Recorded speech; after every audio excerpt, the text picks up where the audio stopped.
will do nothing biochemically. Which would do nothing biochemically, I totally agree.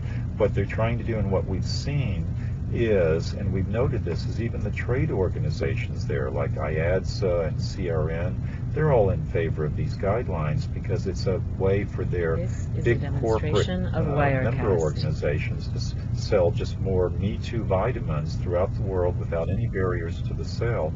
But they won't cure, they won't help. They're just placebos, basically, if even that.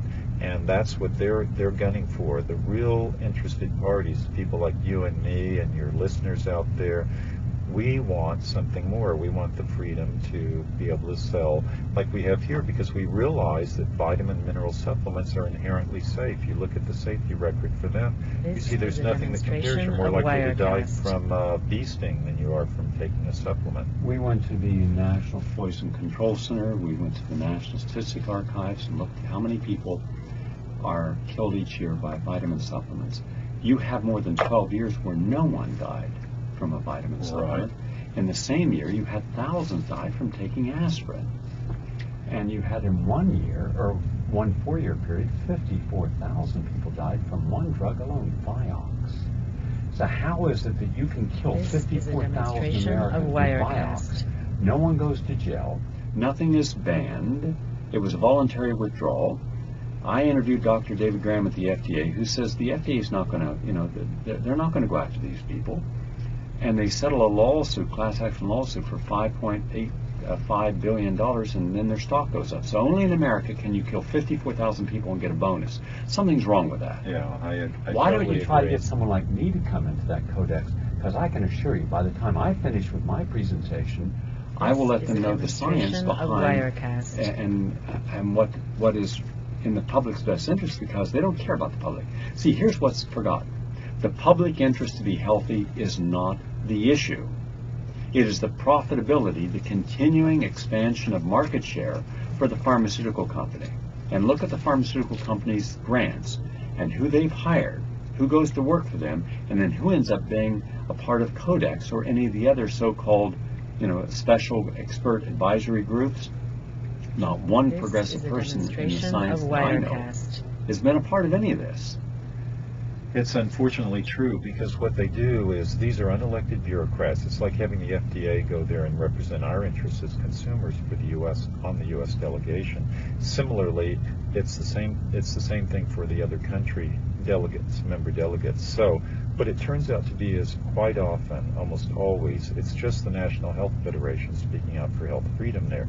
And a lot of the scientific decisions are being made even off-scene from the Codex meeting by the FAO and the WHO. And then the Codex committees themselves rely very heavily on the FAO and WHO scientific reports that are submitted to them. I've challenged those repeatedly at the Codex meetings, the one for Codex Committee on Food Labeling in Canada. I just came back from there at the beginning of May. That was in Calgary, and I could tell you more about that. That was on the GM food labeling issue, and where I took the floor 9 times to challenge what the U.S. and Canadian delegates were saying about the consumers' demonstration of Wirecast food labeling. And then in November, I'll be going to the Codex meeting in Germany, in Dusseldorf, on the vitamin mineral food guidelines, where they're trying to fill in the numbers at these meetings. And then I will be at the Rome meeting at the end of this month and beginning of July at the actual Codex Alimentarius Commission meeting as well, to speak out there. But you are right, these things have been challenged. They need to be challenged further. The problem is, these people just basically are thumbing their noses at us and saying, oh, we have the science already, we know what it is. For example, the chairman of the Codex Committee in Dusseldorf, Rolf Grossklaus, he's flatly challenged me on several occasions when I pointed out that the nutritional level of foods over the last 50 years, just what you buy in a grocery store and eat, whether it's lettuce or corn or wheat or whatever, has diminished dramatically.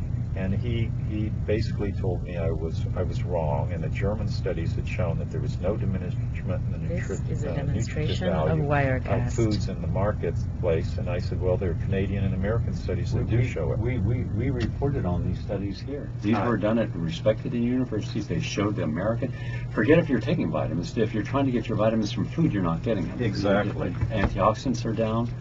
And also, we just did a whole special on what's wrong with genetically modified foods by experts in the field, the scientists in the field.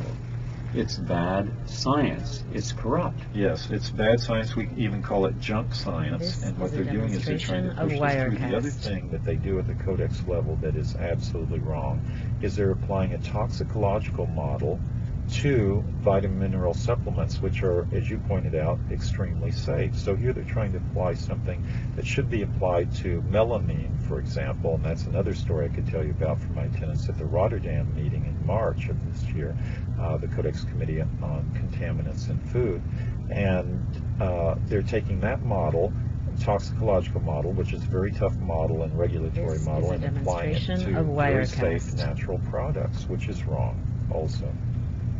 I have three concerns. One is that they're going to get this through in a very compliant Congress that has been substantially compromised by special interest groups. We've already saw it with the Democrats not voting to support the people who were trying to renegotiate their mortgages, and when they were at risk of being foreclosed on, they abandoned those people. We see it with the strong is a promotion demonstration of the of Clinton, Bush, Wirecast. and now the Obama administration of genetically modified foods. We also see it with no one's promoting a healthier lifestyle, of what it really means to have healthier lifestyles, and especially the great science behind supplements. And so it's as if we don't want to talk about that. Instead, let's just pass the law. So they're going to go based upon the law, and if Codex comes down, since that's a treaty, that becomes law of the United States, and that will usurp our current This Deshea is a Amendment, and that demonstration becomes of our law. I'm Wirecast. concerned about that. Well, let me correct something there a bit. The Codex Commission and its guidelines are not necessarily a treaty per se. They're an I thought they were part of the World Health Organization. They are mainly funded by the FAO, about 80%, about 20% by the World Health Organization. So the FAO exerts probably the most influence over the Commission. But what happens, it's really almost like a parallel body, and it's creating some guidelines and This is a standards, and all of demonstration those are of tied Wirecast. into us through other treaties like the sanitary and phytosanitary agreements, the SPS agreements, the technical barriers to trade agreements, CAFTA, the Central American Free Trade Agreement, Obama NAFTA. signed, unfortunately. Yes, and you're right. And so indirectly it's tied in through treaty. In fact, an interlocking web of treaties and executory agreements and handshake deals and the like. I mean, even look at Canada, Bill C6 now. It used to be Bill 52. It has This specific is a language in that demonstration bill of that says we will Wirecast. abide by and apply Codex standards and guidelines. That's the way they do it. They have one paragraph in the treaty that says and mentions Codex Alimentarius. But that's the same type of wording that was in CAFTA, that we tried to get out of CAFTA. Absolutely right. And so they could work this through CAFTA and other treaties if they chose to. And I'm Yes. afraid that they're going to, and the American public are going to be caught sleeping on this. Yes, it's an end run around Deshea. Deshea has been This great is at a taking away the demonstration of arbitrary power of the Wirecast. FDA. Well, one last thing. Look at some of the countries that have already implemented these changes and how difficult it is to get any of the vitamins and the potencies, Or even the vitamins at all that you would get in some of these countries versus the United States today. Could you give us a few examples? Well, I could. It's mostly been applied, though, not by Codex, to be honest, and to be a little bit fair to Codex. It's been mainly the European Union Food Supplements Directive, and there are people out there that are, This and I'm is not a saying you, but demonstration other of people out there that Wirecast. have been confusing the two. And I just wanted to clarify, the European Union Food Supplements Directive takes full effect at the end of this year. I should say virtually full effect. There are some dossiers that have been submitted that will take effect. But they later. were also working through the Codex, Yes, they and were. that's where they're justified, because I was working with many of the individuals to provide them with counter arguments. Uh-huh. We were fully aware of what the European Union was doing, but they were justifying, this is not what we're saying. Look at what Codex This is a results. demonstration. Well, of what they're Wirecast. doing, because the Codex guidelines haven't been finalized yet, they have a framework, and that's what NHF fought in 2004, 2005. In fact, we were the only ones to fight it in could you give us 2005. examples, just a few of the supplements that are going to be impossible to get over there? Well,